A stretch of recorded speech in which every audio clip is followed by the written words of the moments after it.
ಸಹಕಾರಿ ಕ್ಷೇತ್ರ ಬೃಹದಾಕಾರವಾಗಿ ಬೆಳೆದಿದ್ದು ತನ್ಮೂಲಕ ಲಕ್ಷಾಂತರ ಜನರಿಗೆ ಉದ್ಯೋಗಾವಕಾಶವನ್ನ ನೀಡಿ ಅವರಿಗೆ ಸ್ವಾವಲಂಬಿ ಬದುಕನ್ನ ಕಟ್ಟಿಕೊಡುವ ಪ್ರಯತ್ನವನ್ನ ಎಸ್ಸಿಡಿಸಿಸಿ ಬ್ಯಾಂಕಿನ ಅಧ್ಯಕ್ಷ ಡಾಕ್ಟರ್ ಎನ್ ರಾಜೇಂದ್ರ ಕುಮಾರ್ ಮತ್ತವರ ತಂಡದಿಂದ ಆಗುತ್ತಿರುವುದು ಅಭಿನಂದನಾರ್ಹ ಎಂದು ಸಹಕಾರಿ ಸಚಿವ ಎಸ್ಟಿ ಸೋಮಶೇಖರ್ ಅವರು ಮೆಚ್ಚುಗೆಯನ್ನ ವ್ಯಕ್ತಪಡಿಸಿದರು. ಉಪ್ಪುಂದದಲ್ಲಿ ನಡೆದ ಎಸ್ಸಿಡಿಸಿಸಿ ಬ್ಯಾಂಕಿನ 110ನೇ ಶಾಖೆಯನ್ನ ಉದ್ಘಾಟಿಸಿದ ಬಳಿಕ ನಡೆದ ನವೋದಯ ಸ್ವಸಹಾಯ ಸಂಘಗಳ ಸಾಧನಾ ಸಮಾವೇಶದಲ್ಲಿ ಅವರು ಮಾತನಾಡಿದರು. ಈ ವರ್ಷ 30,86,000 ರೈತರಿಗೆ 20,810 ಕೋಟಿ ರೂಪಾಯಿಗಳ ನೆರವನ್ನ ನೀಡುವ ತೀರ್ಮಾನವನ್ನ ಮಾಡಲಾಗಿದೆ. ಇದಕ್ಕೆ ಎಸ್ಸಿಡಿಸಿಸಿ ಬ್ಯಾಂಕ್ನವರು ಒಪ್ಪಿಗೆ ನೀಡಿರುವುದು ಸ್ವಾಗತಾರ್ಹ. ಬಜೆಟ್ನಲ್ಲಿ 33 ಲಕ್ಷ ರೈತರಿಗೆ 24,000 ಕೋಟಿ ಸಾಲ ನೀಡುವ ಘೋಷಣೆಯನ್ನ ಮಾಡಲಾಗಿದೆ. ಕೋವಿಡ್-19ನಿಂದ ಮೃತಪಟ್ಟ 10,981 ಸಹಕಾರಿ ಬಂಧುಗಳ ಕುಟುಂಬಕ್ಕೆ ನೆರವು ನೀಡುವ ಎಸ್ಸಿಡಿಸಿಸಿ ಬ್ಯಾಂಕಿನ ಆಡಳಿತ ಮಂಡಳಿಯ ತೀರ್ಮಾನ ಶ್ಲಾಘನೀಯ ಎಂದು ಹೇಳಿದರು. ಯಾರು ಸಾಲವನ್ನು ತೆಗೆದುಕೊಂಡಿದ್ರು ಅವರು ಕೋವಿಡ್ನಲ್ಲಿ ಮರಣ ಹೊಂದಿದ್ರು. ಆಗ ಅಪೆಕ್ಸ್ ಬ್ಯಾಂಕ್ನಲ್ಲಿ ನಾವು ಸಭೆಯನ್ನು ಮಾಡಿ ಯಾರ್ಯಾರು ಸಾಲ ತೆಗೆದುಕೊಂಡಿದ್ದಾರೆ ಕೋಆಪರೇಟಿವ್ ಬ್ಯಾಂಕ್ಗಳಲ್ಲಿ ಅವರಿಗೆ ಆದಷ್ಟು ಸಹಕಾರವನ್ನು ಕೊಡಬೇಕು.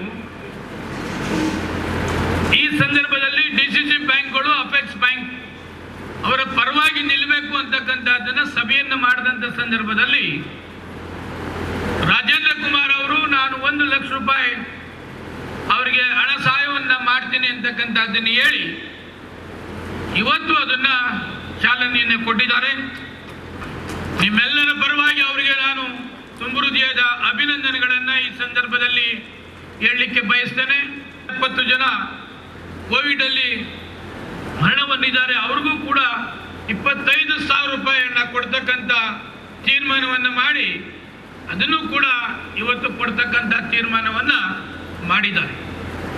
ಸಹಕಾರ ಕ್ಷೇತ್ರ ಬೃಹದಾಕಾರವಾಗಿ ಬೆಳೆದಂತ ಕ್ಷೇತ್ರ, ಲಕ್ಷಾಂತರ ಜನರ ಉದ್ಯೋಗ ಕೊಡ್ತಕ್ಕಂಥದ್ದು, ಲಕ್ಷಾಂತರ ರೈತರಿಗೆ ಅವರು ಸ್ವಾವಲಂಬಿಗಳಾಗ್ತಕ್ಕಂಥದಕ್ಕೆ ಸಹಾಯ ಮಾಡ್ತಕ್ಕಂಥದ್ದು. ಸಮಾವೇಶ ಉದ್ಘಾಟಿಸಿ ಮಾತನಾಡಿದ ರಾಜ್ಯದ ಬೃಹತ್ ಮತ್ತು ಮಧ್ಯಮ ಕೈಗಾರಿಕಾ ಸಚಿವ ಮುರುಗೇಶ್ ನಿರಾಣಿಯವರು ರೈತರ ಅಭಿವೃದ್ಧಿಯ ಜೊತೆಗೆ ರೈತೋದ್ಯಮ ಸೇರಿ ಹಲವು ಯೋಜನೆಗಳನ್ನು ಕಾರ್ಯಗತ ಮಾಡಲಾಗುತ್ತಿದೆ. ಯಶಸ್ವಿನಿ ಯೋಜನೆ ಪುನರಾರಂಭಗೊಂಡಿದೆ.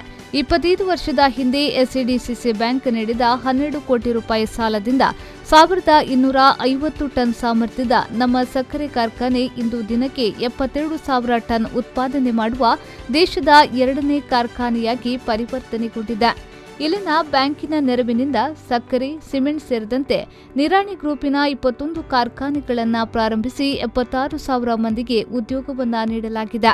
ಡಾಕ್ಟರ್ ಎನ್ ರಾಜೇಂದ್ರ ಕುಮಾರ್ ಅವರ ಸಹಕಾರದಿಂದ ಸಹಕಾರಿ ಕ್ಷೇತ್ರದಲ್ಲಿ ಒಂದಷ್ಟು ಸಾಧನೆಯನ್ನ ಮಾಡಿದ್ದೇನೆ ಎಂದ ಅವರು ಕರಾವಳಿ ಜಿಲ್ಲೆಗಳ ಕೈಗಾರಿಕಾ ಕ್ಷೇತ್ರದ ಅಭಿವೃದ್ಧಿಗಾಗಿ ನಮ್ಮ ಇಲಾಖೆಯ ಸಹಕಾರ ನೀಡಲು ಕಟಿಬದ್ಧವಾಗಿದೆ ಎಂದು ಹೇಳಿದರು.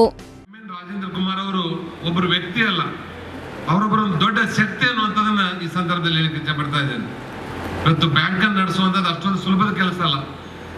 ಒಂದು ಬ್ಯಾಂಕನ್ನ ಕಟ್ಟಡವನ್ನ, ಬ್ರಾಂಚ್ಗಳನ್ನ ಅತ್ಯಂತ ಸಿಸ್ಟಮೆಟಿಕ್ ಆಗಿ ಮಾಡೋದ್ರ ಮುಖಾಂತರ ಲಕ್ಷಾಂತರ ಅಮೌಂಟ್ಗಳನ್ನ, ಕೋಟ್ಯಾಂತರ ರೂಪಾಯಿಗಳನ್ನು ಕೊಡೋದ್ರ ಮುಖಾಂತರ ಅವನು ಸರಿಯಾದ ರೀತಿಯಿಂದ ಮರುಪಾವತಿ ಮಾಡಿಕೊಂಡು ಇವತ್ತು ಅತ್ಯಂತ ಒಂದು ನಾನ್-ಎನ್.ಪಿ.ಎ ಅನ್ನುವಂಥ ಬ್ಯಾಂಕನ್ನು ಸಹಿತ ಇವತ್ತು ಅವ್ರು ಮಾಡಿದ್ದಾರೆ.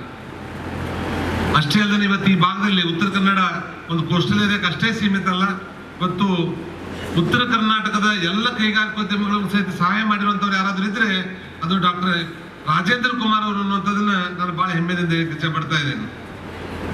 ಆದ್ಮೇಲೆ ಒಂದು ಸಣ್ಣ ಮಾತನ್ನು ಹೇಳಿದ್ರೆ ಅದೇನು ಉತ್ಕೃಷ್ಟ ಆಗ್ಲಿಕ್ಕಿಲ್ಲ. 25 ವರ್ಷದಿಂದ ರಾಜೇಂದ್ರ ಕುಮಾರ್ ಅವರದು ನಮ್ದು ಒಂದು ಕುಟುಂಬದ ಸಂಬಂಧ. ರಾಜ್ಯ ಹಿಂದುಳಿದ ವರ್ಗಗಳ ಯೋಜನಾ ಆಯೋಗದ ಅಧ್ಯಕ್ಷ ಕೆಜೆ ಪ್ರಕಾಶ್ ಹೆಗಡೆ ಅವರು ಗಣಕೀಕರಣವನ್ನ ಉದ್ಘಾಟಿಸಿದ್ರು.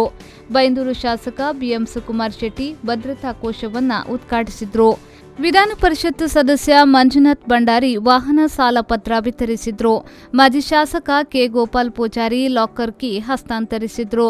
ಈ ಸಂದರ್ಭದಲ್ಲಿ ಕೃಷಿ ಸಚಿವ ಬಿಸಿ ಪಾಟೀಲ್, ಉಡುಪಿ ಜಿಲ್ಲಾ ಸಹಕಾರಿ ಯೂನಿಯನ್ನ ನಿರ್ದೇಶಕ ಜಯಕರ್ ಶೆಟ್ಟಿ ಇಂದ್ರಾಳಿ, ದಕ್ಷಿಣ ಕನ್ನಡ ಮತ್ತು ಉಡುಪಿ ಜಿಲ್ಲಾ ಸಹಕಾರಿ ಮೀನು ಮಾರಾಟ ಫೆಡರೇಷನ್ ಅಧ್ಯಕ್ಷ ಯಶ್ಪಾಲ್ ಎ ಸುವರ್ಣ, ಉಪ್ಪುಂದ ಗ್ರಾಮ ಪಂಚಾಯತ್ ಅಧ್ಯಕ್ಷೆ ಲಕ್ಷ್ಮೀ ಕಾರ್ವಿ, ಕಟ್ಟಡದ ಮಾಲಕ ಹಿರಿಯಣ್ಣ ಶೆಟ್ಟಿ, ಎಸ್ಸಿಡಿಸಿಸಿ ಬ್ಯಾಂಕಿನ ಉಪಾಧ್ಯಕ್ಷ ವಿನಯ್ ಕುಮಾರ್ ಸೂರಿಂಜೆ, ಪ್ರಭಾರ ಮುಖ್ಯ ಕಾರ್ಯನಿರ್ವಹಣಾಧಿಕಾರಿ ರವೀಂದ್ರ ಬಿ, ಸಹಕಾರ ಇಲಾಖೆಯ ಉಪನಿಬಂಧಕ ಪ್ರವೀಣ್ ಬಿ ನಾಯಕ್, ಎಂ ವಾದಿರಾಜ್ ಶೆಟ್ಟಿ, ಶಶಿಕುಮಾರ್ ರೈ, ಐಕಳ ಭಾವ ದೇವ್ ಪ್ರಸಾದ್ ಶೆಟ್ಟಿ ಬೆಳಪು, ಕೆ ಹರಿಶ್ಚಂದ್ರ, ಬಿ ಅಶೋಕ್ ಕುಮಾರ್ ಶೆಟ್ಟಿ, ರಾಜೇಶ್ ರಾವ್, ಸದಾಶಿವ ಉಳ್ಳಾಲ್, ಸಹಕಾರಿ ಇಲಾಖೆಯ ಅಧಿಕಾರಿಗಳು, ಕುಂದಾಪುರ ಹಾಗೂ ಬೈಂದೂರು ತಾಲೂಕಿನ ವಿವಿಧ ಸಹಕಾರ ಸಂಸ್ಥೆಗಳ ಅಧ್ಯಕ್ಷರು ಹಾಜರಿದ್ದರು. ಎಸ್ಸಿಡಿಸಿಸಿ ಬ್ಯಾಂಕಿನ ನಿರ್ದೇಶಕರಾದ ಎಸ್ ರಾಜು ಪೂಜಾರಿ ಸ್ವಾಗತಿಸಿದ್ರು. ಮೊಳಹಳ್ಳಿ ಮಹೇಶ್ ಹೆಗ್ಡೆ ವಂದಿಸಿದ್ರು. ಕೆಸಿ ರಾಜೇಶ್ ನಿರೂಪಿಸಿದ್ರು. ಎಸ್ಸಿಡಿಸಿಸಿ ಬ್ಯಾಂಕಿನ ಅಧ್ಯಕ್ಷರಾದ ಡಾಕ್ಟರ್ ಎನ್ ರಾಜೇಂದ್ರ ಕುಮಾರ್ ಅವರು ಪ್ರಾಸ್ತಾವಿಕವಾಗಿ ಮಾತನಾಡಿದ್ರು.